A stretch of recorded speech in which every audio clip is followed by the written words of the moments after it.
contente de vous voir malgré le 1er mai. Woman Power. Bravo, bravo.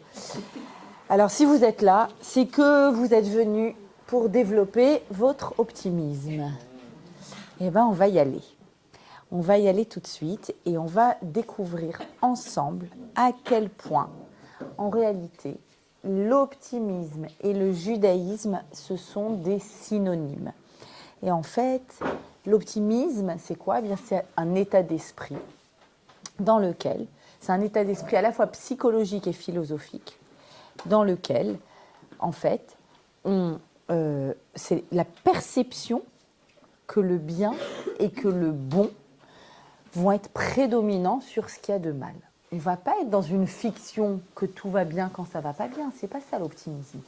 L'optimisme, c'est la liberté de choisir, dans une situation donnée, de voir ce qu'il y a de bien. Et de choisir de mettre en avant le bien, ou la qualité, ou la partie positive de l'événement.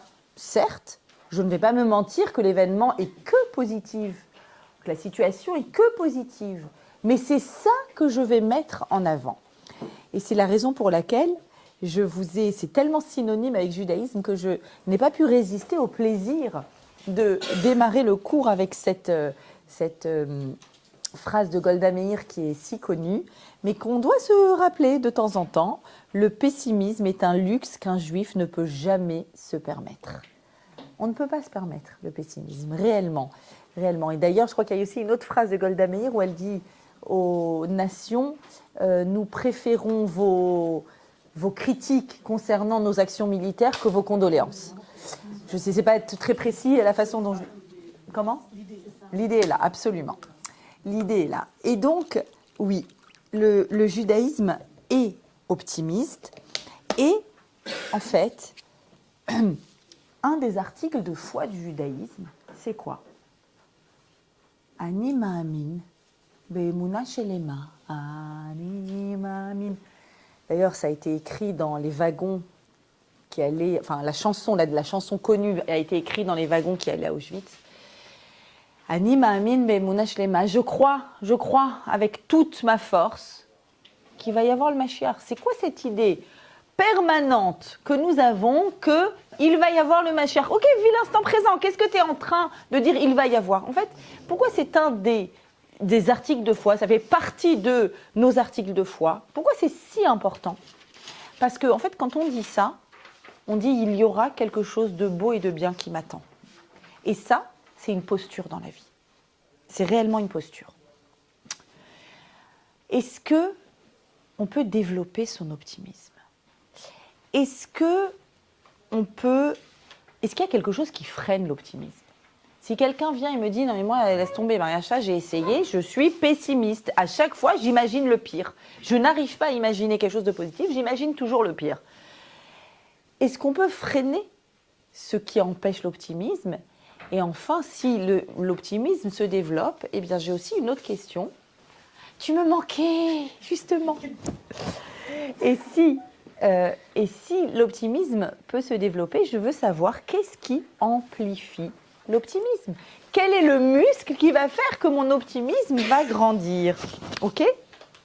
Alors, on va commencer avec un verset très important de la paracha de Émor. Cette semaine, nous sommes dans la paracha de Émor et on va entièrement parler d'optimisme à travers ce verset, mais aussi, vous allez voir, à travers une Iloula très importante qui nous attend jeudi soir, la Iloula de Rabbi Meir Baal HaNes. Et donc,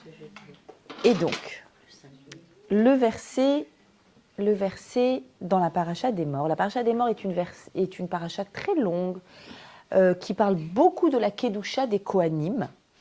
Et également, il y a un très gros chapitre dans Émor qui redit toutes les grandes dates du calendrier juif. Tout ce qu'on appelle nos Moadim, toutes les fêtes juives, elles sont décrites en long, et le Shabbat évidemment également. Et on a, parmi toutes les fêtes qui sont citées les unes derrière les autres, dans l'ordre de leur apparition dans l'année. Donc il y a le Shabbat, et puis il y a Pessah, et après Pessah, Shavuot, ok. Alors venez, on va regarder comment la Torah me demande de fêter Shavuot. Et on va comparer avec les autres fêtes, puisque nous nous approchons de Shavuot. Donc c'était tout à fait bienvenu de parler de ça. La Torah dit, et vous compterez pour vous, mi-machorat à Shabbat, à partir du lendemain du jour du Shabbat, il n'y a pas écrit le jour, j'ai fourché, à partir du lendemain du Shabbat, à partir du jour où vous avez amené le homer, je vous avais expliqué, le homer, c'est cette gerbe d'orge qui a été coupée le lendemain de Pessah, le 16 Nissan, vous compterez donc 7 semaines entières. 7 semaines entières, 7 fois 7 les amis 49, bravo. C'était pour vérifier. Vous compterez jusqu'au lendemain de la 7e semaine, soit 50 jours. Le lendemain du 49e, c'est le 50e. Et vous offrirez à Hachem, ce jour-là, Mincha Chadasha, une nouvelle offrande. L'offrande de Shavuot. Est-ce que vous avez vu écrit le mot Shavuot ? Non. Est-ce que vous avez vu écrit le mot, tout autre nom de la fête ? Non. Pour l'instant, il n'y a pas écrit. Et est-ce que vous avez une date ? Est-ce qu'il y a écrit quel jour ? Est-ce qu'il y a une date ? Pour vous aider, je vous compare. Vous ne l'avez pas dans vos feuilles parce que je ne voulais pas vous faire un livre non plus. Mais je vais vous dire ce qui a écrit juste avant. Juste avant ces versets-là, il y a les versets de Pessah. Au premier mois, le 14 du mois vers le soir, le Pessah sera offert à Hachem, le Korban Pessah. Et au 15e jour de ce mois, ce sera la fête des matzot. Pendant 7 jours, vous mangerez des matzot, etc., etc. Qu'est-ce que j'ai ? Le premier jour, le 14e jour du mois et le 15e jour du mois. C'est bon, on ne peut pas se tromper, d'accord. Je continue. Juste après ça, la fête d'après Shavuot, c'est laquelle ? Non, avant. Rosh Hashanah. Rosh Hashanah. Parle aux enfants d'Israël, au 7e mois, le premier jour du mois, aura lieu pour vous Zikaron Teruah. Un son, une convocation sainte. C'est clair ? 7e mois, Tishri, premier jour, premier Tishri, Rosh Hashanah. On continue, fête d'après, Kippour. Je ne l'ai pas écrit, Kippour, le 7e mois, le 10e jour du mois, Veinitem, ok, c'est bon ? On a la date. Je continue, Soukot. Parle aux enfants d'Israël, dis-leur que le 15e jour du 7e mois aura lieu la fête des tentes durant 7 jours en l'honneur d'Hachem. C'est bon ? On a compris le schéma. On a une date, on a une fête, elle est décrite et il y a écrit ce qu'il faut faire. À Pessah, tu vas manger les matzot. À Rosh Hashanah, tu fais sonner. À Soukot, tu vas dans la cabane, dans la souka. À Yom Kippour, tu fais Kippour, tu jeûnes. C'est clair ? C'est clair. Là, vous avez quelque chose de clair sur Shavuot ? C'est clair que je dois compter les jours, c'est écrit dans la Torah. Il faut compter les jours après Pessah. Et c'est clair que le 50e jour, je dois amener une offrande. C'est quoi l'offrande ? C'est 2 pains. 2 pains qui sont offerts, d'accord ? À Pessah, c'était la gerbe d'orge. Et là, ça va être du pain. On sait que c'est la fête du don de la Torah. C'est pas écrit. On sait la date. Pourtant, la date, on la connaît, c'est quand ? Le 6 Sivan. Le 6e jour du mois de Sivan. Nissan, Iyar, Sivan, le 3e mois. Le 6e jour, il aurait pu écrit. Non, c'est pas écrit. Est-ce que vous voyez qu'il y a une particularité absolue ? Maintenant, vous savez que nous avons 3 grandes fêtes de pèlerinage où on montait au temple. Lesquelles ? Pessah, Shavuot, Sukkot. C'est les Shalosh Regalim. C'est les Moadé Hashem. Elle est importante, elle n'est pas moins importante que les autres. Question, pourquoi elle est écrite dans la Torah de cette façon-là ? Elle est écrite comme étant le résultat du compte. Comme si je ne compte pas mes 50 jours, mes 49 jours, je ne tombe pas sur le 50e, il n'y a pas de Shavuot. Les Chachamim disent, c'est vrai. Si jamais, ça ne peut pas exister, mais si ça existait, que tout le monde oublie de compter un jour du Homer, en fait, on n'arriverait pas au 50e jour. Il n'y aurait pas la fête de Shavuot, ce qui est impossible, puisque tout le monde compte puisque tout le monde sait c'est Homer. Donc, en fait, la fête de Shavuot, elle est le produit du conte. Elle n'est pas l'existence dans une date. Je vais y arriver ou pas? Bon, je le pose là. J'espère que ça va fonctionner. J'ai trop chaud. Mais elle n'est pas le produit d'une date. Elle est en fait, elle n'existe pas au moment d'une date. Elle est le produit du conte. On est clair là-dessus? Ok. Alors, en fait, ce qu'on comprend ici, si c'est le produit d'un conte humain, ça veut dire qu'arriver à Shavuot, où l'enjeu c'est quoi? Il se passe quoi à Shavuot? La Torah. Alors, certes, il n'y aurait pas eu la Torah s'il n'y avait pas la sortie d'Égypte, mais la Torah. Alors, il y a plein de particularités sur Shavuot. Je n'ai pas la date dans la Torah. C'est un seul jour. Bon, en France, on gagne 2 jours, mais c'est un seul jour. Et aussi, la Torah m'a dit, à Pessah, mange de la matzah. À Sukkot, va dans la souka et prends le loulav et prends le hétrog. Et à Shavuot, je fais quoi? À l'époque du temple, on amenait l'offrande. Et maintenant? Vous savez à quoi ça donne quoi en version moderne? Ça donne les enfants qui rentrent du GAN. Et on leur dit, c'est Shavuot, ça va être Shavuot. Attends, chacun de mes enfants m'a fait ça. Petit, Shavuot, maman, tu me rappelles, c'est le truc où on fait quoi, Shavuot? Je sais pas quoi. Ah, on mange des tartes au fromage, miam, miam. On décore la maison avec plein de fleurs et plein d'herbes, miam. Bon, c'est des minagim, c'est mignon. Il n'y a pas le truc de Shavuot. Elle passe un peu rapidos, hein? Ok. En fait, ici, il y a un message fondamental concernant ce que ça signifie de recevoir la Torah. Vous le savez, je vous explique toujours, c'est pas qu'on se rappelle qu'on a reçu la Torah. On sort d'Égypte à Pessah. On va physiquement dans la cabane à Sukkot. On reçoit la Torah à Shavuot. Question, est-ce qu'on va tous recevoir la même? Oui et non. Oui, parce que c'est le rouleau de Torah, inchangé depuis 3300 ans. Non, parce que pour recevoir quelque chose, il faut être dans une posture réceptive. Et de quelle façon je vais être quand je vais la recevoir? De quoi ça dépend? Des 49 jours où tu t'es mis dans cette posture, jour après jour, et que tu as en fait progressé de jour en jour, et tu as dit, je veux recevoir cette Torah. Je vais y aller à ce rendez-vous dans lequel je vais recevoir cette Torah. Et donc, en fait, chaque Kabbalat à Torah, c'est-à-dire chaque réception de la Torah, en vrai, elle est unique. Chacune va la recevoir différemment en fonction, finalement, de ta posture. Et d'année en année, évidemment, il faut que notre posture évolue. D'année en année, qu'elle puisse venir et nous fertiliser différemment. En fait, c'est nous qui allons fabriquer notre fête. Chacun et chacune se fabrique son Shavuot. C'est pour ça qu'il n'y a pas une date. Et chacun et chacune se fabrique sa capacité à recevoir la Torah. Et c'est aussi pour ça qu'il n'y a pas de symbole. Il n'y a pas un symbole extérieur qui va venir t'aider à recevoir la Torah. C'est toi le symbole. Tu es ton propre symbole de Shavuot. Tu la veux? Combien tu la veux? Tu la veux très fort, tu la désires ardemment. Le principe de Shavuot, c'est que on l'a reçue et quelque part, elle s'est imposée à nous. On était là au pied du Sinaï et Hachem nous a dit, vous la voulez? Prenez-la, mais de toute façon, vous l'avez, tiens, boum. Ok. C'est un mouvement du haut vers le bas. Qu'en est-il du mouvement du bas vers le haut?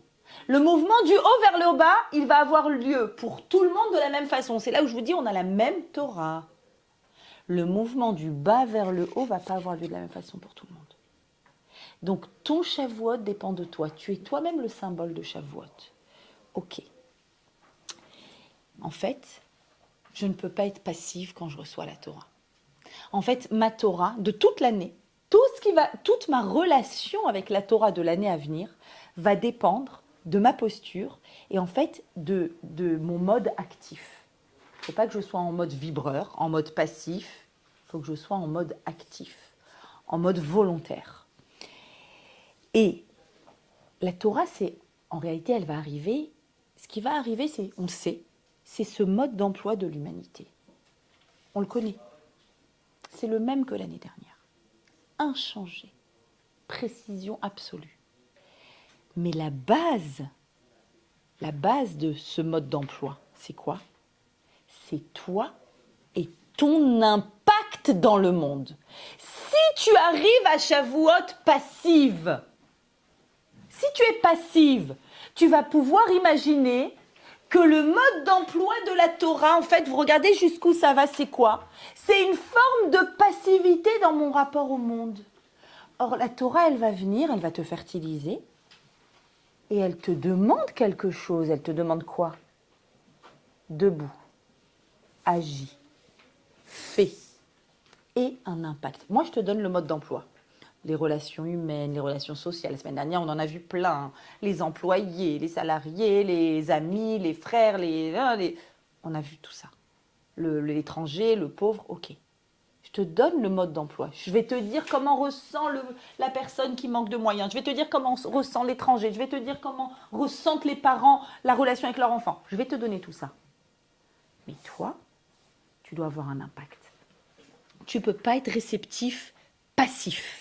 Tu dois être réceptif, actif. Et donc, il va y avoir une conséquence à ce qu'on est en train de dire, une conséquence très importante. Il y a écrit dans ce texte, on a vu déjà plusieurs éléments étonnants, il n'y a pas de date, il n'y a pas de symbole, ok. Très bien, donc je fabrique mon propre Shavuot, j'ai compris. Ok, c'est pour ça qu'on est là ce soir, c'est pour ça qu'on étudie ensemble pour le fabriquer. C'est exactement ce qu'on est en train de faire, magnifique. Mais il y a une autre bizarrerie très étrange dans ce texte. Il y a écrit, comment ça se fait que vous n'avez pas posé la question? Je vous laisse passer la parole. En plus, je vous l'ai mis au stabilo, je vous ai aidé. Il y a écrit quoi dans ce verset qui est très étrange? Rappelez-moi, à partir de quand on compte le Homer? Le lendemain du 15 Nissan. D'accord? Quand pour nous, c'est le deuxième jour, mais qu'en fait, en Israël, c'est le lendemain de Pessah. D'accord, 16 Nissan. Donc, il faut écrire quoi si on commence à compter le lendemain de Pessah? Exactement, le lendemain de la fête, ou Mimachorat à Pessah. Non, Mimachorat à Pessah, on peut se tromper avec le jour du Korban Pessah. Mimachorat à Chag, je vote. Je vote pour. Qu'est-ce qu'il y a écrit? Le lendemain de Shabbat. Bon, si Pessah tombe Shabbat, je veux bien, mais c'est rarement le cas, de temps en temps. Lendemain du Shabbat. Alors, il faut que vous sachiez que ça, ce petit changement dans la Torah, ça a créé une des controverses les plus immenses à l'intérieur du peuple d'Israël. La fameuse controverse entre Sadducéens et Pharisiens. On va faire un tout petit peu d'histoire, 2 secondes pour ne pas vous embêter. Aujourd'hui, le judaïsme est entièrement issu des pharisiens, ce qu'on appelait les prouchim. Comment je sais? Parce que les Sadducéens ont soit disparu, c'était une secte à l'intérieur du judaïsme, soit ils ont disparu, soit en fait c'est ce qui a donné naissance à la chrétienté. Les Sadducéens, je vous dis en très grosses lignes, à l'époque du Temple, ils avaient des très grandes controverses concernant notamment le service du Kohen Gadol à l'intérieur du Saint. Et à l'époque du Temple, cette secte-là, qui était une secte extrêmement importante en Israël, considérait que la Torah écrite, le Sefer Torah, c'est la loi, et que l'interprétation, la Torah orale, qui à cette époque, je vous le rappelle, n'était pas encore mise par écrit. Tous les livres que vous voyez autour de vous dans ces magnifiques bibliothèques, ce sont quoi? Certains, c'est les Chumashim, la Torah écrite, mais pour la plupart, l'écrasante absolue majorité, c'est la Torah orale, c'est-à-dire la Mishnah et le Talmud. C'est l'interprétation orale des textes qui, au IIe siècle, il y a une grande décision qui a été prise. Rabbi Yehuda Hanassi a décidé de mettre la Torah orale par écrit. Pourquoi? Parce qu'il y avait eu la destruction du temple et l'exil d'Israël, et il y avait un risque majeur que tout se perde. Et la Torah écrite sans la Torah orale, c'est quoi? Une fois, mon mari m'a donné une image et je trouve qu'elle est très bonne, c'est celle-là que j'utilise. C'est Canal, l'Avdil, c'est Canal Plus sans le décryptage.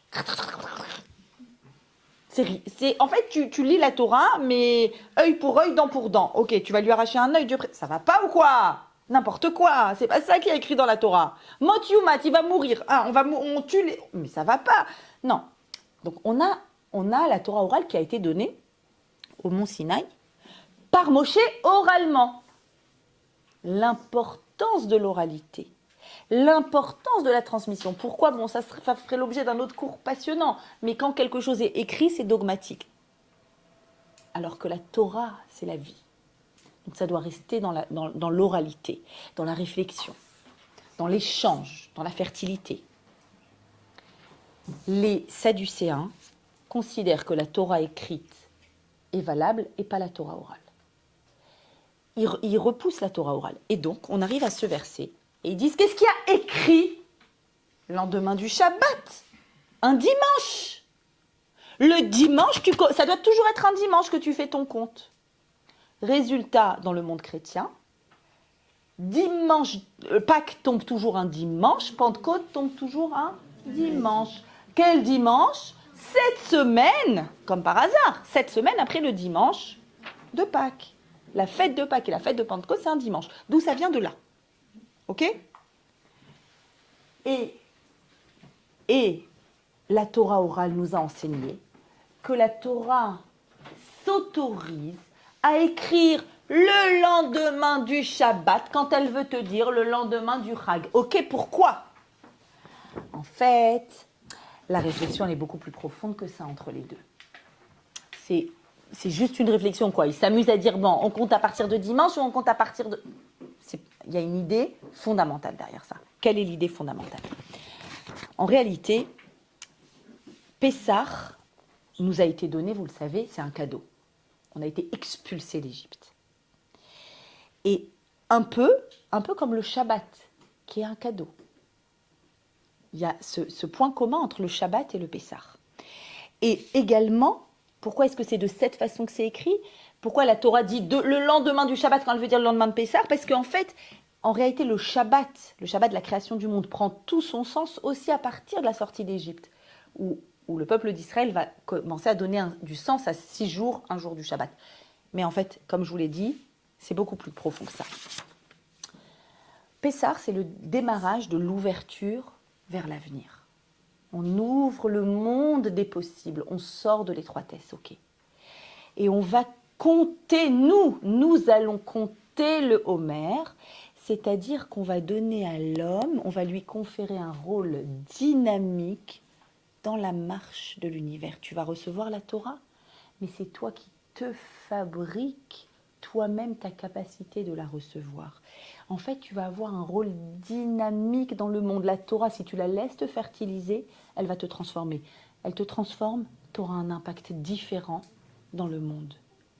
En fait, la controverse entre les deux, elle est immense. C'est une controverse entre le nihilisme et la pensée que nous pouvons toujours encore changer quelque chose, entre le nihilisme et l'optimisme. L'optimisme, il s'assoit sur cette certitude qu'il y a un avenir, qu'il y a une ouverture. Si je dis le lendemain du Shabbat au sens premier du terme, le dimanche, c'est le lendemain du jour où Hachem a terminé la création. Sous-entendu, Hachem a fini le monde, c'est fait, c'est écrit d'avance, comme disait Goldman, et tout est joué d'avance. Et on n'y peut rien changer. Si tu crois que tu peux rien changer, j'ai des références ce soir, laissez tomber. Hein, ça vous chante aussi ou pas, Goldman? Moi, Goldman, il chante tout seul dans ma tête. C'est dans Ne pars pas, c'est ça? Je vous donne toutes les rêves, si déjà, comme ça vous regarderez. Si je pense que tout est joué, que tout est écrit, que dire le lendemain du Shabbat, ça veut dire le lendemain du jour où Hachem a fini le monde. Si c'est ça, bah mon action, c'est une action... Mais, ok, on vit, on fait, on va, on vient, mais tout est écrit. On est déterminé. On ne va rien changer vraiment. Vision sadducéen. Vision de la Torah, avec sa Torah orale. La vision, c'est non. Le lendemain de Pessah. Le Pessah, c'est le jour où on t'a donné un cadeau. Cadeau, on t'ouvre le monde des possibles. Qu'est-ce que t'en fais? Toi, tu comptes le Homer. Toi, qu'est-ce que t'en fais? Qu'est-ce que t'en fais de la Torah qui arrive sur toi? Tu vas recevoir la Torah banalement, chas v'shalom, comme l'année dernière, et dire tout pareil, je déteste les mêmes personnes, je fais tout pareil, je fais ma religion à ma sauce, comme j'ai envie, tout pareil, tout pareil, tout pareil. Je me répète. Non, mais c'est pas ça la Torah. La Torah, c'est une énergie positive, c'est une énergie qui vient de l'intérieur de toi, dans laquelle tu as la certitude de pouvoir te transformer et transformer le monde. En fait, c'est une responsabilité dans le monde. Et l'optimisme s'assoit sur cette certitude que nous avons tous une responsabilité dans le monde, parce qu'on a tous une capacité d'avoir un impact dans le monde. Et en fait, je sais que je peux et je sais que je dois agir dans le monde. Et je ne dois pas quoi? Me dire que je subis. Je ne peux pas et je n'ai pas le droit de me dire que je subis quelque chose qui est écrit et qui est fait. Ok. J'ai bien compris le principe de Shavuot. J'ai bien compris ce don de la Torah. Mais j'ai un grand problème et une grande question. Ça a l'air simple. Soyons optimistes. Soyons optimistes, soyons convaincus qu'il n'y a pas de déterminisme. Ok, c'est écrit.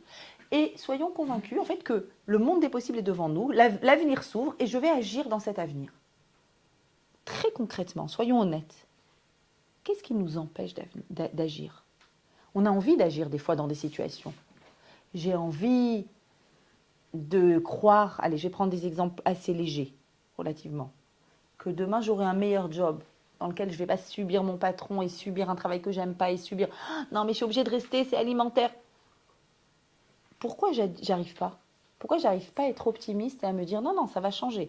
À être optimiste, me dire que mon couple va évoluer positivement, à me dire que la relation avec mon enfant va évoluer positivement, avec ma sœur, à me dire que moi, dans la vie, je vais évoluer positivement, je vais changer, je vais mettre en place des changements.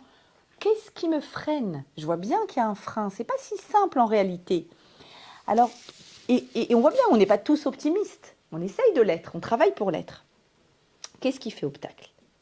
En fait, c'est une réalité qu'il y a dans la vie des situations que l'on subit, mais qu'on le subit vraiment, pour lesquelles on n'a rien engendré dans cette situation. Je ne parle pas de relations humaines où on a pu engendrer des choses. Le chômage, où j'ai fait de mon mieux et boum. Je préserve un décès, une maladie évidemment. Il y a des situations où l'on subit. Et là, dans cette situation, si c'est vrai tout ça, et c'est vrai, alors ça veut dire que, quelle que soit la situation que je subis, quels que soient, en fait, les événements de la vie, ils avaient envie d'écouter. Je vous dis, je sais que c'est ça. Ils sont jaloux. Quelle que soit la situation, en réalité, j'ai un impact. Je suis libre. Je suis libre de choisir, je suis libre de devenir, je suis libre de... La situation, elle est telle qu'elle et je la subis. Mais la façon que je vais avoir de la vivre, c'est moi qui décide. Ok. Alors, on a un exemple incroyable que je voudrais développer avec vous parce que nous sommes très proches de la Iloula de Rabbi Meir. Rabbi Meir Baal HaNes, on a un exemple extraordinaire. Une leçon extraordinaire que nous fait Rabbi Meir sur l'optimisme à toute épreuve. À toute épreuve. Et on a un exemple d'une personne qui a dit « Je ne suis pas libre parce que je subis. » Et la Torah, moi, elle ne m'a pas fertilisée, ou elle m'a fertilisée, mais qu'un temps, parce que je suis une victime d'une situation. Et je voudrais vous présenter un dialogue exceptionnel, magique, magnifique, entre Rabbi Meir Baal HaNes et son maître. Son maître qui s'appelle Elisha ben Avouya, qui est extrêmement connu par les talmudistes dans le Talmud et qui a reçu un nom pas très joli. Suite à ce qui lui est arrivé, il a reçu le nom d'Acher. Acher, c'est l'autre. L'autre. Pourquoi l'autre? Parce qu'Elisha ben Avouya, dans le Midrash que je vous raconte, eh bien, voilà, on va lire, excusez-moi pour la petite écriture, n'est-ce pas? On raconte, dit le Midrash, qu'il arriva que Rabbi Meir Baal HaNes était installé et il étudiait et, dans la vallée de Guénossar. Et pardon, c'est un peu plus bas. Rabbi Meir était assis et enseignait dans la maison d'études de Tibériade, et son maître Elisha était à cheval dans le marché un jour du Shabbat. Ok, je vous la fais en version actuelle. Vous avez le plus grand Talmid Chacham, le plus grand érudit, qui est Shabbat en train d'enseigner la Torah, et tout d'un coup, dans la rue principale, on est sur les Champs-Élysées, donc devant, dans les Champs-Élysées, il y a une Mercedes qui arrive en grand fracas, qui klaxonne, et en train de conduire la Mercedes, le rave du rave qui enseigne. Vous voyez la scène ou pas? Elisha ben Avouya était un très grand érudit qui a enseigné à Rabbi Meir Baal HaNes. Mais Elisha ben Avouya, il a tourné. Il a tourné et il se retrouve un jour du Shabbat sur son cheval dans l'avenue principale et on vient dire à Rabbi Meir, toi qui enseignes la Torah et qui l'enseigne au nom de ton rave, t'es au courant que ton rave, il a tourné? Bien sûr, je suis au courant. Ok, mais c'est pas seulement qu'il a tourné, c'est qu'il fait de la provoque là.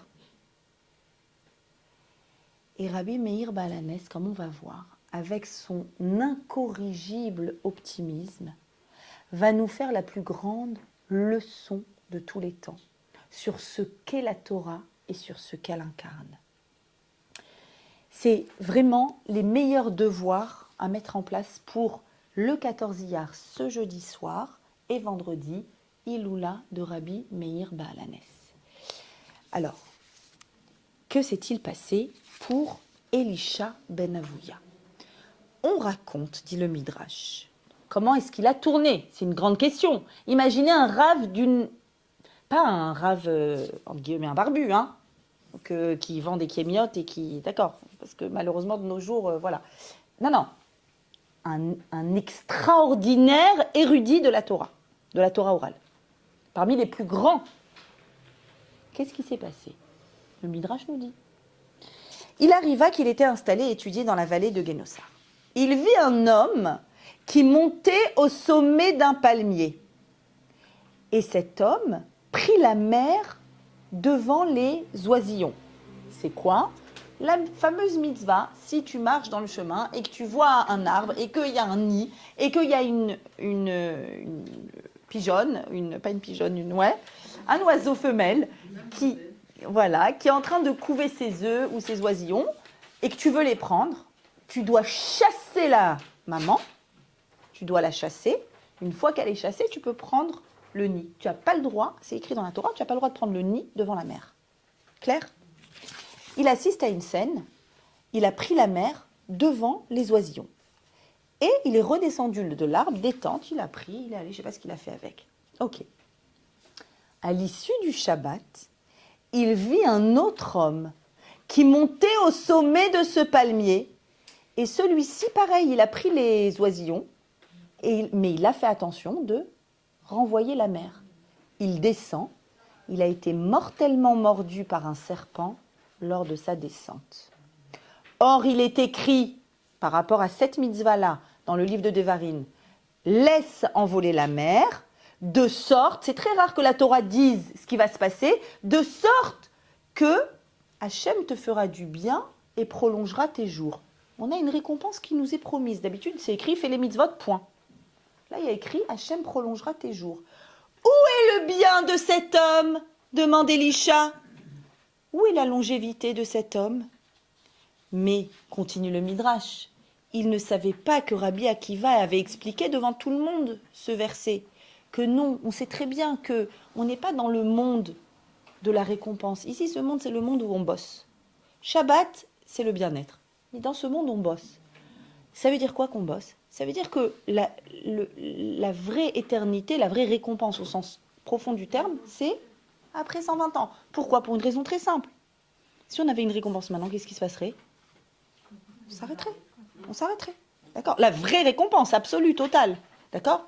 Quiconque a fait une œuvre très difficile, a travaillé des années pour quelque chose, construire un bâtiment, écrire un livre, il est heureux d'avoir terminé. C'est comme ça qu'on fonctionne, n'est-ce pas? On est heureux d'avoir terminé, on est heureux, on fait la fête et quoi? Et on recommence. Personne ne s'arrête. D'accord? Dans ce monde, C'est pas le monde de la récompense. Donc Rabbi Akiva vient et dit, afin qu'il te soit fait du bien, le tov, où ça? Dans le monde qui est tov, c'est plus tard. Dans le monde olam haba. En d'autres termes, Rabbi Akiva, il dit, on ne parle pas d'ici. On te dit qu'il y aura un sahar, une récompense extraordinaire plus tard. Mais Elisha, lui, ça l'a massacré. Pourquoi? Parce qu'il voit une contradiction entre ce qu'il a lu et ce qu'il voit, mais surtout, parce que c'est l'expression d'une injustice. C'est l'expression d'une injustice. Il assiste à quelqu'un qui fait une mitzvah. Même si on connaît la dracha de Rabbi Akiva, la personne fait une mitzvah. Elle vient de faire une mitzvah. En d'autres termes, il est en train de dire, il y a des méchants qui kiffent et il y a des bons qui souffrent. On a le droit de dire ça? Oui, c'est un sujet important, bien sûr. Bien sûr. Elisha, il a cette question. Et d'ailleurs, en relisant aujourd'hui ce midrash que j'avais lu des centaines de fois sans remarquer, j'ai vu, c'est personnel ce que je vous dis, mais je l'ai remarqué, il y a écrit à l'issue du Shabbat, Bemotsae Shabbat. Pourquoi le midrash il précise que c'était à Motsae Shabbat? Franchement, c'est pas nécessaire. Un autre jour, il a vu.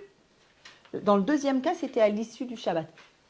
Libre interprétation, Mimachorat à Shabbat, c'est-à-dire qu'il l'a interprété qu'on est dans un monde qui est terminé.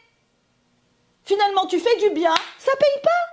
Ça paye pas. Hachem, il a décidé que celui-là, il va partir, il a fini sa mission, il part, il a fait du bien, ça paye pas.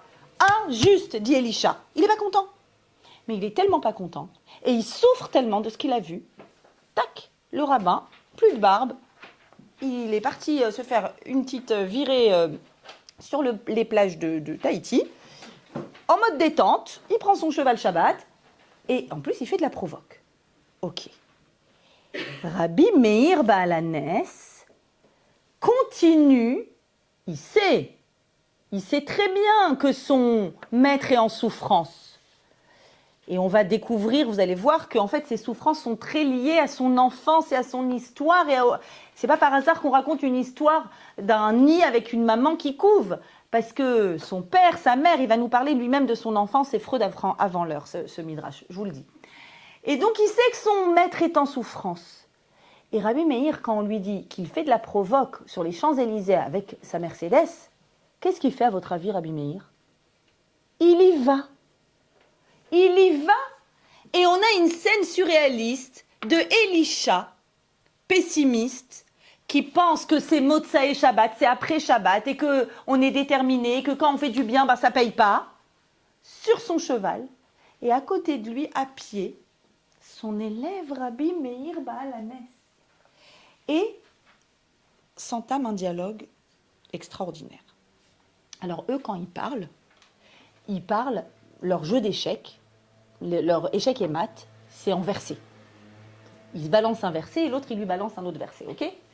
Donc, il arrive et il interrompit son étude, sorti à sa rencontre. Elisha lui dit, « T'étais en train d'étudier au Beth Midrash ?» Donc déjà, vous voyez, il est devant le Beth Midrash. Vous allez voir que tout au long de ce Midrash, on sent le languissement de cet être qui souffre. Elisha souffre parce qu'il a vu de l'injustice et que c'est ça que ça a produit chez lui. Mais il ne peut pas s'empêcher de passer devant le Beth Midrash, de se faire remarquer en cheval et de dire à Rabbi Meir, son élève, « Qu'est-ce que tu étais en train d'étudier ?» Et Rabbi Meir lui dit, « J'étudie un verset de Iyov. » Tout le monde sait ce que c'est Iyov? C'est le livre dans le canon biblique qui parle d'un tzaddik qui a des épreuves les unes derrière les autres. Et tous ses amis, pendant 35 chapitres, viennent le voir et lui disent « Remets-toi en question, si tu souffres autant, si tu as autant d'horreurs et de catastrophes et de tragédies dans ta vie, tu as dû faire le mal. » Iyov dit non, non, non, non. Peut-être pour des raisons qui nous échappent et on n'a pas de réponse à la Shoah et on n'a pas de réponse à la maladie d'un enfant et à toutes les tragédies de ce monde. Peut-être que j'ai rien fait de mal et que je souffre. Ça s'appelle, c'est un grand thème de pensée juive, c'est un grand thème de l'éthique juive et de la réflexion juive. Tzadik, Veralo, quelqu'un qui est tzaddik et il lui arrive des choses horribles. Tout le monde a en tête des exemples comme ça. Iyov, c'est l'exemple. Job, c'est l'exemple. Il répond à tout le monde non, non, non. Et même sa femme lui dit mais c'est pas possible, eh ben, il vaut mieux mourir alors. Non, non, non. Et donc il lui cite un verset fondamental de Iyov qui dit Ve Hashem berech et Iyov. À la fin de toutes ces tragédies, Hashem a béni Iyov plus encore que ses débuts. Acharit Iyov, il a béni la fin d'Iyov, Mireshito plus que son début. Qu'est-ce qu'il est en train de lui dire? C'est quoi le clin d'œil? Le clin d'œil, il lui dit, je sais que tu as une question avec l'injustice de la souffrance. Mais tu sais qu'avant toi, Iyov a eu cette question. Et on a le livre d'Iyov. Et dans Iyov, il y a écrit qu'on ne comprend pas. Et Iyov lui-même, il ne comprend pas. Mais qu'à la fin, quelque chose d'extraordinaire est arrivé pour Iyov. Ou Birech et Iyov. Il y a eu une bracha chez Iyov. Tu comprends pas? Il y a eu une bracha. Il s'en est sorti. Iyov s'en est sorti. Happy end. Avec tout, et on dit avec toute la douleur que c'est, parce que ça a eu lieu, ce qui a eu lieu, la tragédie a eu lieu. Mais il y a une bracha qui est arrivée. Il lui cite donc ce verset, et vous comprenez l'enjeu de cet échange. Elisha lui dit, comment tu l'expliques? Alors il dit, béni, ça veut dire qu'il lui a doublé sa richesse, donc il a eu encore plus que ce qu'il avait avant. Et Elisha lui dit, ah bah tu te trompes. Ton maître, Akiva, il n'expliquait pas comme ça. Il disait que Dieu a béni Iyov à la fin de sa vie par le mérite du début, pas plus qu'au début. Parce que comme au début, il avait fait des bonnes choses, alors comme il y avait un bon début, à la fin, il a pu avoir quelque chose. La différence, elle est fondamentale entre les deux. Qu'est-ce qu'il est en train de dire, Elisha? Elisha, il dit, il y a des gens qui sont fichus.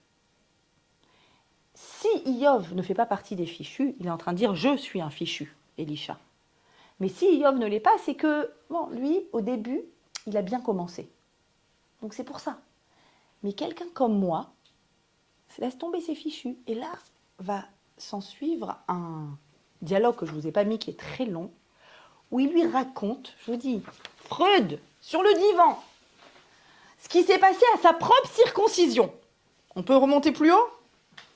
Tu sais que quand je suis née, il raconte l'histoire. Mon père faisait partie des grands dignitaires nobles en lien avec Rome, high society, mais pas pratiquant du tout. Oui, il y a 2000 ans, à cette époque, il y avait, comme aujourd'hui, le haut dignitaire, un responsable, mais pas pratiquant, mais il faisait la circoncision.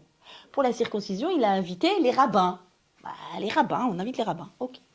Les rabbins étaient là, et pendant, il y avait le Midrash raconte, il y avait des jongleurs, des danseurs, des nanana, la fête, ils ont fait la fête. Et pendant ce temps, les rabbins, ils disent, bon, on va pas trop s'occuper, Chouma, c'est pas notre truc, viens, on s'occupe de ce qu'on a à s'occuper. Ils se sont mis à étudier. Les rabbins étudiaient entre eux, et le papa d'Elisha arrive et il dit, impressionnant les rabbins, impressionnant. Il dit, ils voyaient du feu autour d'eux comme au Sinaï. On va parler la semaine prochaine, on fera un cours sur l'Akba Omer et le feu. Ils voyaient du feu, c'est le feu de la Torah. Ils les voyaient s'enflammer par quelque chose de transcendant. Il dit quoi, dans la vie, on peut s'enflammer par autre chose que la politique, que Rome, que l'argent, que les affaires.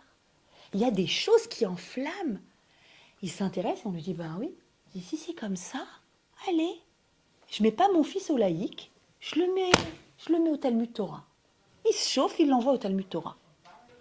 Et vraiment, c'est comme ça qu'Elisha est rentré dans la Torah, alors que son père ne l'était pas. Et il a étudié, et il dit, je vais t'expliquer pourquoi aujourd'hui je suis plus dedans. Parce que, en fait, tu sais pourquoi mon père il m'a mis? Il m'a pas mis parce qu'il aime la Torah. Il m'a mis parce que mon père, il aime la vitrine. Mon père, il aime ce qui brille. Et les immeubles, ça brille. Le pouvoir avec Rome, ça brille. Et il a découvert qu'il y a autre chose qui peut briller. C'est quelqu'un qui brille dans la Torah. Donc il voulait, en fait, c'est par intérêt. Il s'est dit la classe, mon fils en vitrine, j'ai un fils Talmid Chacham, ça la joue. Mais c'est pas par amour, ça s'appelle l'ishma. C'est pas l'ishma, c'est pas par amour d'Hachem, c'est pas par amour de la Torah. Il voulait en tirer un bénéfice, mon père. Bref, il m'a mis dans la Torah pour des mauvaises raisons. Résultat, regarde où j'en suis. Qu'est-ce qu'il est en train de dire, Elisha? Quand on commence tordu, on finit tordu.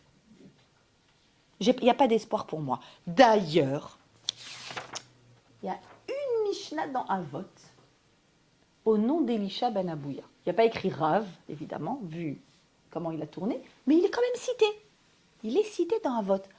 Je vous le mets en mille. Qu'est-ce qu'il enseigne, Elisha ben Abouya? Omer. Halomed Yeled, les Maoudomé, celui qui enseigne à un enfant, à quoi il ressemble? À de l'encre qui est écrite sur un papier tout blanc. Ve'alomed Zaken, et celui qui enseigne à une personne âgée, à quoi il ressemble? À une encre écrite sur un papier qui a été effacé, raturé. Du vieux papier. C'est pas propre, c'est pas beau. Ok, qu'est-ce qu'il est en train de dire? Il est en train de dire, quand tu commences bien petit, avec une bonne famille, avec des bonnes raisons, avec des bonnes intentions, je veux bien. On a de l'espoir. Moi, j'avais pas d'espoir. Et il va raconter une autre histoire, que sa mère, elle a senti le jour de Kippour une odeur d'un truc qu'elle a mangé, que c'est rentré. Bref, vous avez compris? Papa, maman, maman, papa, maman. Ce qui m'arrive, c'est à cause de papa et maman. Et d'ailleurs, je me dis que ce petit nom qu'on lui donne, Acher, l'autre, c'est pas beau. Et en fait, c'est une façon de nous dire à nous, tu sais pourquoi Acher, il s'est déresponsabilisé? Pourquoi Acher, à un moment, Elisha, il a dit, c'est pas pour moi la Torah? Parce qu'il dit, c'est à cause de l'autre, Acher. C'est à cause des autres. Le pessimisme, c'est quoi? Pourquoi le pessimiste, il n'arrive pas à être optimiste? Parce qu'il dit, même si moi j'agis, ça ne va rien changer, c'est à cause des autres ce qui m'arrive. Et tu trouveras toujours un père ou une mère ou un grand-père ou un aïeul ou quelque chose qui a fait qu'aujourd'hui je suis ce que je suis. N'est-ce pas? Donc, notre Elisha, il lui raconte son histoire d'enfance. Et effectivement, alors il continue leur dialogue. Alors je vous cite encore un élément extraordinaire. Il continue sur Iov et il dit, et que dis-tu? Donc Elisha demande à Rabbi Meir, qui est son élève, je vous rappelle, que dis-tu de ce verset dans Iov? Ni or ni verre ne peuvent rivaliser avec la sagesse de la Torah. La sagesse de la Torah, c'est au-dessus de tout ce que tu peux connaître comme matériau le plus raffiné. Alors, ici, il fait exprès. Et Rabbi Meir, il dit, non, je ne te dis pas. Toi, vas-y, toi, qu'est-ce que tu dis de ce verset? Alors, il répond, oui, c'est les paroles de Torah qui sont difficiles à acquérir comme l'or, mais qu'on peut perdre facilement comme le verre qui se brise. Il fait référence à lui-même. Et réponse de Rabbi Meir, il dit, Akiva, ton maître, n'expliquait pas comme ça, il disait plutôt, de même que les objets d'or ou de verre peuvent être, écoutez bien, réparés lorsqu'ils se sont cassés, c'est la même chose pour un érudit qui a perdu son étude, il peut la retrouver. Vous avez compris qu'il s'envoie des flèches avec des versets et que les versets sont libres d'interprétation comme nous sommes libres, c'est la Torah orale et la liberté de lire le livre de Torah avec la Torah orale et avec cette profondeur. Toi, Elisha, tu es libre de pouvoir interpréter autrement cette tragédie que tu as vue sur l'histoire de la mère et des oisillons, référence mère-enfant, j'en suis certaine, ou de lire autrement ta propre histoire avec ton père, tu lui pardonnes pas, ta mère, tu lui pardonnes pas, tu as une histoire d'enfance qui est difficile, une relation avec tes parents qui est difficile, et alors, tu as raison qu'on subit des situations, on ne choisit pas sa famille, on ne choisit pas des situations qui ont lieu dans notre famille, mais on choisit comment réagir à ces situations. Ça oui. Et donc il lui dit, tu peux réparer. En fait, on peut toujours réparer. Rabbi Meir Baal HaNes, c'est le magicien de la réparation. Pourquoi on l'invoque tellement? Pourquoi il est tellement central dans nos vies, Rabbi Meir? Qui n'invoque pas? Qui est la mère, la grand-mère? Qui n'invoque pas Rabbi Meir Baal HaNes? Baal HaNes, celui qui fait les... Quel miracle? C'est quoi le miracle de Rabbi Meir? Le miracle de Rabbi Meir, c'est de penser qu'on peut toujours aller de l'avant et être optimiste. aucune situation dans la vie ne te condamne. Ah, tu étais un ancien érudit et tu as tout abîmé, mais il n'y a pas de problème, mais fais tes chouvas. Ok. C'est-à-dire qu'il est en train de dire que la souffrance d'Iov dont on parle, où finalement la question c'est, Iov il arrive avec cette souffrance et il se tourne vers Dieu, il dit Hachem, pourquoi tu me hais? Pourquoi tu m'as envoyé ça? Ses amis disent, t'as pas le droit de parler comme ça, tu vois, tu blasphèmes. Ah, c'est pour ça qu'il t'arrive tout ça. Et en fait, la réponse d'Hachem, à la fin, Hachem berachet Iov, c'est quoi? C'est que la réponse d'Hachem, c'est pas du tout. C'est pas parce que je t'aime pas. En fait, il y a des choses que vous ne comprendrez jamais dans les calculs de Dieu, mais c'est parce que je t'aime. Tu dois accepter ça. C'est dur, mais tu dois accepter. Mais personne ne peut jamais dire, par rapport à cette question majeure de l'existence, des bonnes personnes qui souffrent, la réponse c'est on ne sait pas, mais Hachem t'aime. Mais Hachem t'aime, il faut garder ça en tête.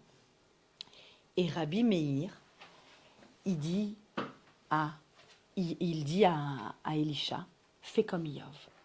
Essaye d'avoir le visage tourné vers l'avenir, pas vers le passé. T'arrêtes pas de me parler de ton passé, tourné vers l'avenir. Ok. Alors, effectivement, on va voir dans la suite de leur dialogue, que carrément, suite à ça, je vous l'ai mis ou je vous l'ai pas mis? Non, je vous l'ai pas mis. Il dit juste après, attention, donc vous vous souvenez de la scène, comment elle est la scène? Elisha sur son cheval, Rabbi Meir qui marche à côté de lui, on est Shabbat. Et Elisha lui dit, stop, arrête-toi. Pourquoi je m'arrête? Arrête-toi.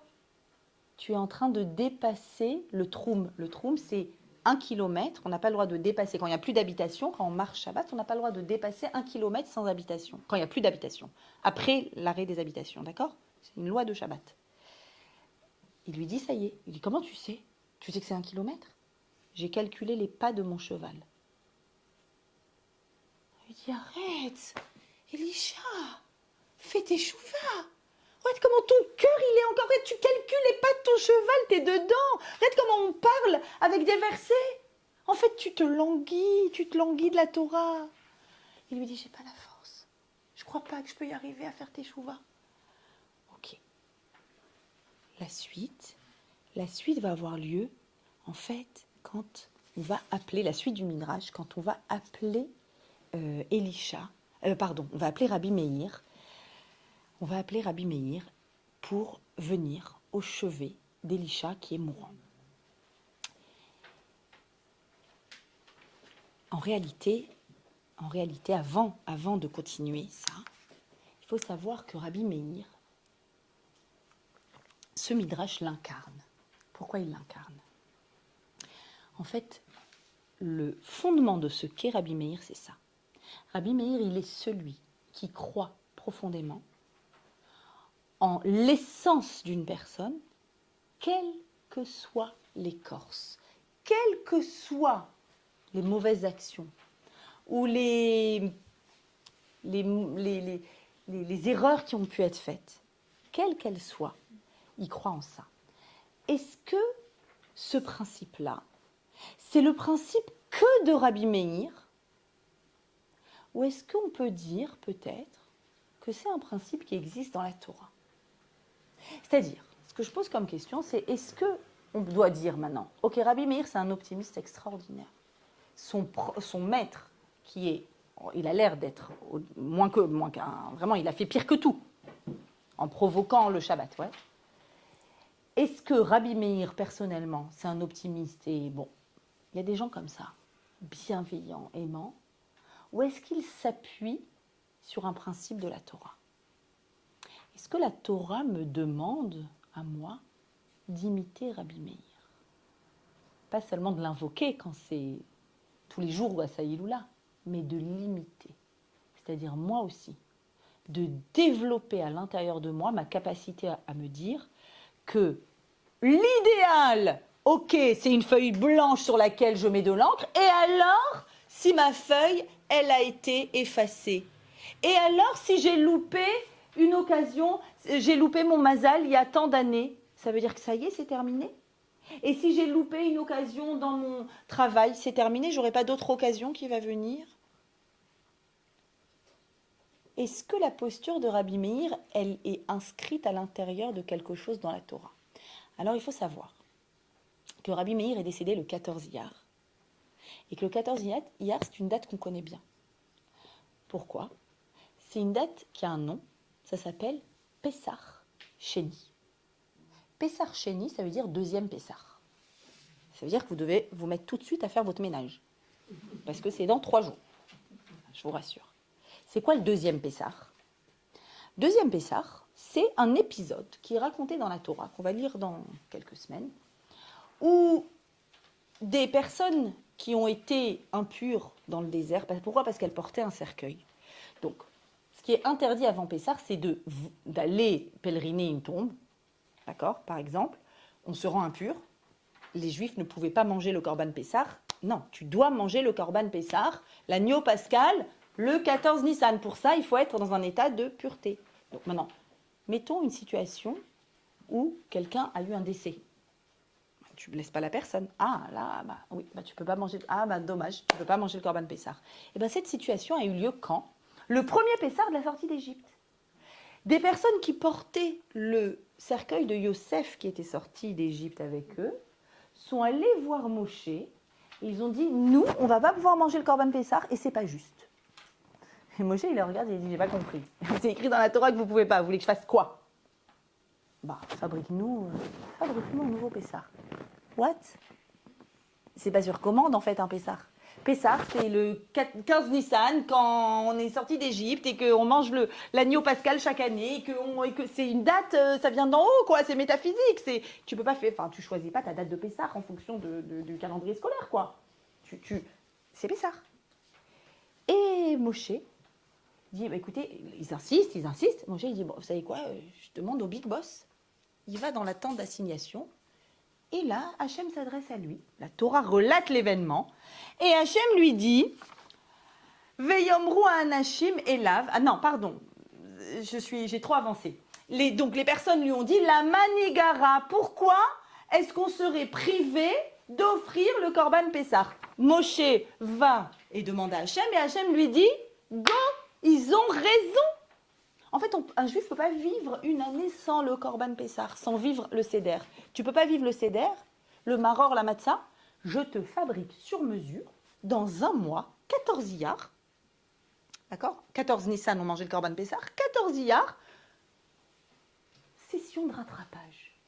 Tu as loupé tes examens, session de rattrapage. Le date n'a pas marché, ben un autre date. Session, vraiment, le concept de la session de rattrapage est dans cet endroit-là dans la Torah. Pourquoi? Parce que c'est tellement fort à l'intérieur de nous, cet optimisme, que tout est toujours possible, que tout est toujours réparable. Non, mais là, tu vois bien, c'est pas réparable. Les personnes, elles étaient pas pures, elles n'ont pas pu manger. Eh bien, je leur fabrique une deuxième session. Et d'ailleurs, on a l'habitude, 14 Iyar, notez bien, jeudi soir, vendredi, de manger de la matzah.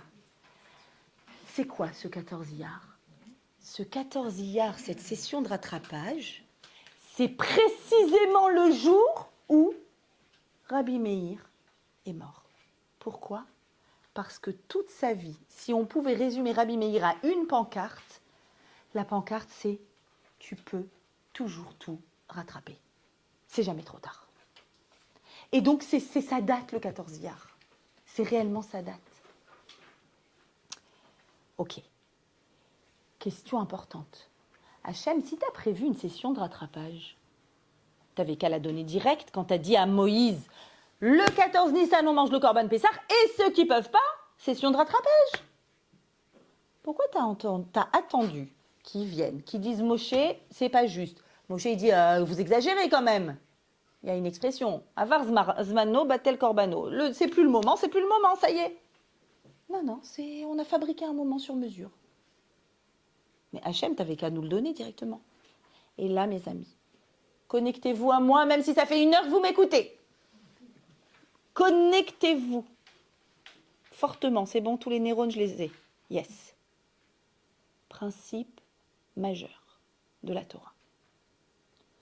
La passivité nous dit, si Hachem veut t'envoyer, il va t'envoyer. Attends, je vais recevoir la Torah. J'attends passivement. Si Hachem veut t'envoyer ton mazal, il va te l'envoyer. Tu sais, si Hachem veut m'envoyer mon mazal, Mariacha, il viendra toquer à ma porte. Hein. Non. Je vous annonce que non. En mode session 1, oui, c'est le premier Pessah. Hachem, il te l'envoie. Hachem, il t'envoie, il te fait sortir d'Égypte. Mais si pour une raison ou une autre, t'as pas vu, t'as pas su, t'as pas entendu, t'étais pas là, t'as pas voulu, peu importe. Hachem, il vient, il dit, je veux que tu me montres que tu veux. Comme pour le don de la Torah. Montre-moi que tu veux. La Torah que tu reçois dépend de combien tu la veux. Tu auras ta Torah sur mesure.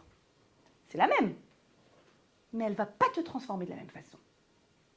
Montre-moi que tu veux une session de rattrapage. Ah, ils sont venus, ils ont demandé, ils ont supplié, ils ont dit, Moshe, pourquoi on n'a pas. Je leur donne. Bien sûr que c'était prévu dans le ciel. Mais ça s'est déclenché quand ils ont demandé. Si tu ne demandes pas, si tu n'es pas actif en fait, tu n'as pas. Tu n'as pas. Et pourquoi ? Parce qu'Hachem veut qu'on se responsabilise à être dans l'action et dans l'impact. Pas dans l'attente que quelque chose me tombe du ciel.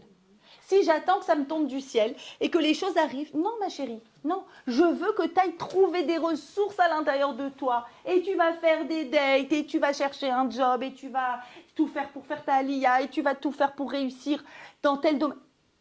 Ça va être dur, tu vas transpirer. C'est ça que je te demande. Mais attention, la bracha, elle arrive. La bracha, elle arrive, mais je te demande à toi de faire ce mouvement-là. Ok. Maintenant qu'on a compris ce deuxième Pessah qui vient d'en bas, on va lire la fin qui est pas triste en fait de ce Midrash. Quand Rabbi Meir est appelé au chevet de son maître Elisha, qui est malade, Rabbi Meir, à votre avis, qu'est-ce qu'il dit ? Qu'est-ce qu'il dit à Elisha ? Fais teshuva. Elisha, il le regarde, il dit, c'est tu lol. Enfin, je pense qu'il a dit lol, quelque chose comme ça, quoi. Ça devait correspondre. Pourquoi lol ? Eh bien, il a dit lol parce que, tu regardes, faire teshuva, c'est quand on a des choses à... Quand il y a de l'action, quand on a encore des choses à accomplir, juste avant de mourir. Est-ce qu'on peut faire teshuva juste avant de mourir ? Encore un petit coup de verset. Et il lui dit, oui, c'est écrit dans les psaumes. Jusqu'à quand on fait teshuva ? Jusqu'à la dernière seconde. Réaction d'Elisha. Il se met à pleurer. Et en pleurant, il rend son âme au Créateur. Réaction de Rabbi Meir. Yes. Et il dit, je vois que il semble que c'est en faisant teshuva que mon maître s'est éteint. Les larmes, il a fait teshuva. J'ai réussi. Une seconde avant. J'ai réussi. Bon, ceux qui sont autour disent, bon, Rabbi Meir, il est mignon, hein, mais voilà, hein. Bon, parce que c'est... Bon, de toute façon, on ne va pas pouvoir discuter de ça avec lui. Mais c'était sans savoir que on enterre Elisha, et voyez pas qu'il y a un phénomène surréaliste qui arrive. Méta, au-dessus de la tombe, du feu. Comme à la Brit Mila. Le feu. On appelle vite Rabbi Meir, regarde ce qui se passe comme phénomène. Évidemment, tous ceux qui sont là, ils disent, waouh. Qu'est-ce qu'ils disent ? Comment ils interprètent ce feu ?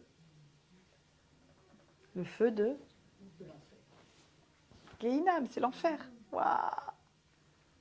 Détente, Rabbi Meir, il vient, il dit, ah, du feu. Le feu, c'est le feu de la Torah. Il prend un vêtement, il le pose dessus, il va citer un verset exceptionnel écrit dans la Megillah de Ruth dont on parlera la semaine prochaine, le livre de Ruth qu'on lit à Shavuot, et il va dire, moi je sais ce qui se passe, ça me rappelle quelqu'un d'autre avant toi qui n'avait aucune chance et qui a su forcer le destin. Le verset qu'il va citer, c'est un verset que Boaz dit à Ruth quand Ruth lui fait une demande en mariage. Maintenant que vous compreniez, bon, devoir pour la semaine prochaine, lire le livre de Ruth. 4 chapitres, c'est pas beaucoup. En français, je vous permets. Ruth, c'est une Moabite. Une Moabite, c'est quoi à l'époque? Une Moabite, c'est comme si je vous disais un nazi, aujourd'hui. Allez, un Allemand. Un fils de nazi qui veut se convertir, d'accord? Il y en a. Des fils de criminels nazis qui veulent se convertir. C'est ça une Moabite dans le langage de la Torah. Moabite, c'est la pire nation. On les convertit pas, les Moabites. Ruth, elle est Moabite. Elle revient avec Naomi. Naomi, sa belle-mère, elle a perdu son mari. Naomi, Ruth aussi, 2 veuves, nu-pieds, qui arrivent, qui ont rien, qui, à l'époque, elles sont parties, elles ont quitté le pays parce qu'il y avait la famine. La honte, enfin, Naomi avait quitté le pays parce qu'il y avait la famine alors qu'elle était très riche. Elle revient, elle est Moabite, personne n'accepte qu'elle est convertie. Dites-moi, il y a un cas plus désespéré que celui de Ruth, je vous en prie. Est-ce qu'il y a un cas plus désespéré? Qui va se marier avec elle? Personne. Personne. Une Moabite qui arrive ici, nu-pied, la honte. La belle-fille de Naomi, qui, la pauvre, était mariée, on connaît l'histoire. Mais elle vient glaner des épis de blé pour avoir de quoi se faire une miche de pain. À qui elle propose un mariage? Number 1. Elle va à Bibi. Elle va chez Bibi. L'Avdil. Boaz. Boaz, c'est le chauffette. C'est le numéro 1. C'est le juge le juge, le numéro 1 en Israël, qui est propriétaire du terrain. Et elle lui dit, tu sais, j'étais mariée avec quelqu'un qui est de ta famille et il y a une mitzvah dans la Torah. Bref, peu importe. Qu'est-ce qu'il lui dit? Il lui dit, ok, dors cette nuit et demain, je te promets de te trouver une solution. Demain, tu auras une solution. Avec une image sur la nuit et le demain. La nuit, c'est les ténèbres, c'est quand il n'y a rien qui va, c'est quand tu penses que tu n'as aucune chance dans la vie. Demain, il y a un avenir. Demain, c'est un jour nouveau. Demain, il y a le soleil qui va se lever. C'est quoi la suite de Ruth? Ruth qui avait aucune chance, elle va se marier avec Boaz, elle va avoir un enfant, et elle va donner naissance à qui? David Améler. S'il vous plaît, rien que ça. Celle qui a le moins de chance, zéro chance de quoi que ce soit. Quel livre on lit à Shavuot? Celui de Ruth. Donc, pour finir, Rabbi Meir Baal HaNes, en fait, il dit quoi? Il est en train de dire, moi j'ai aucun doute sur mon maître Rabbi Meir. J'ai aucun doute sur lui. Et effectivement, puisqu'Hachem nous demande quoi? Demande que ça vienne d'en bas. La Torah, elle vient d'en haut vers le bas. Et on a dit que, pour que ce soit bien fertile, nous, on doit faire quoi? Se mettre en posture. Rabbi Meir, lui, il fait quoi? Il dit, ok, tout le monde voit le mal chez Elisha, mais moi, je vois tout le positif qu'il y a quand même. Il a souffert, il y a du positif. Comme Rabbi Meir est capable de voir le positif d'Elisha. Regardez ce que dit le Talmud dans Chagiga, page 15. Un jour, Rabba Bar Shila, waouh, je vous embête, hein, on étudie, non, mais on étudie la Torah à fond là, c'est trop bon. On se prépare à Shavuot. Et je sais que c'est intense, je vois que c'est intense. Rabba Bar Shila rencontre Eliaou. Bon, c'est des rencontres improbables, Rabba Bar Shila qui rencontre Eliaou Hanavi, voilà, imaginez, ok. Et il lui dit, question improbable s'il en est, mais voilà, on a ça dans le Talmud. J'ai une petite question à te poser, Eliaou Hanavi, tu vois, mine de rien quand même, je rencontre Eliaou Hanavi, tant qu'à faire, je vais lui poser une question. Ok, ça devient quoi comme question? J'ai envie de savoir ce qu'il fait Dieu là. Tu peux regarder par le trou, tu me dis ce qu'il est en train de faire Dieu. Ah bah pas de souci, je te réponds tout de suite, que fait Dieu? Il est en train de, il étudie la Torah, comme tout le monde. Il récite les enseignements de tous les maîtres, mais pas les enseignements de Rabbi Meir. Alors là, il lui demande, mais c'est une blague, Rabbi Meir? Maintenant, il faut que vous sachiez que Stam Mishnah, une Mishnah dans la Torah orale, l'auteur c'est Rabbi Meir. Dieu, il cite tout le monde, Rabbi Meir Baal HaNes, quoi, comment c'est possible? Il dit pourquoi? Il dit parce qu'en fait, il a appris ses enseignements de la bouche de Acher. Acher, celui qui dit c'est à cause d'eux. Rabba Bar Shila demande, mais pourquoi cela? Je comprends pas. Vraiment, je comprends pas que Dieu... Donc, il est en train de parler de Dieu, hein? Je comprends pas. Rabbi Meir, il fait une métaphore géniale. Rabbi Meir a trouvé une grenade. Il a mangé la chair et il a jeté l'écorce. Vous avez compris la métaphore. Rabbi Meir, ok, il a des écorces, il a eu des souffrances, il a eu des problèmes, ça a fait que tout, oui, effectivement, il y a eu des écarts graves, mais l'intérieur, il est bon. Plus tard, Eliaou lui dit, sache que maintenant Dieu récite les enseignements de Rabbi Meir, mais il les précède du nom Meir Bni, mon fils. Encore une lecture un peu personnelle. Quelle différence? Pourquoi ça a changé? Tout d'un coup, Dieu, il dit, ah si. En fait, Dieu, il voulait réciter les enseignements de Rabbi Meir, mais qu'est-ce qui lui manquait? Pensez à Pessar Sheni, qu'est-ce qui lui manquait? Que quelqu'un vienne et râle. C'est pas normal. On a le droit de dire ça? Oui, on doit. C'est pas normal. Je veux, j'ai besoin, j'exige, il faut. On a le droit, mais bien sûr. Il attend, il te demande. Maintenant que Rabba Barshila a dit, c'est pas normal, il a vu une grenade, maintenant, Hachem le fait. Pour nous enseigner à nous cette posture-là. Exige le rattrapage. Meir, mon fils, si tu penses, mon interprétation, hein, pourquoi il y a écrit, il rajoute Meir Bni? Vous avez vu que tout ce cours, il tournait autour de et papa, et maman, et papa, et l'oiseau, et les petits, et l'oiseau, et c'est à cause de ton histoire, et c'est quand tu étais petit, et c'est un papier blanc, et c'est un papier raturé. Ok. Si tu penses que c'est à cause de ton père, c'est à cause de ta mère, je veux que tu saches une chose. Ton père, c'est moi, dit Dieu. Rabbi Meir Bni, mon fils, c'est moi. Et c'est moi qui décide de te donner des ressources à l'infini parce que tu as une neshama infinie. Maintenant, lève-toi et bouge et agis. Ne dis pas, voilà, ces prétextes, ces éléments, etc. Tu peux. Quand Rabbi Meir Baal HaNes nous a quittés le 14 Iyar, il nous a quittés et il a été enterré. Et ses élèves sont tristes. Rabbi Meir Baal HaNes, comment on va vivre sans Rabbi Meir? Si seulement on avait un dernier enseignement. Ils vont ranger sa maison et ils trouvent un parchemin avec l'écriture de Rabbi Meir. Et ce parchemin, c'est son testament, c'est son dernier enseignement, c'est ce qu'il veut qu'on retienne de lui. Et dessus, il y avait le verset dans Bereshit qui dit « Et Dieu fit pour l'homme et pour sa femme des tuniques de peau. » Quand? Après la faute originelle, des tuniques de peau. Comment on dit la peau? Or. Et il a barré le mot or et il a écrit en dessous, il leur a fait des tuniques de or, lumière, avec un aleph. Et c'est la raison pour laquelle il s'appelle Rabbi Meir. C'est pas son vrai nom. Tout le monde dit que c'est pas son vrai nom. C'est le nom qu'on lui accorde. Pourquoi? Parce que Rabbi Meir, son enseignement, c'est s'il te plaît.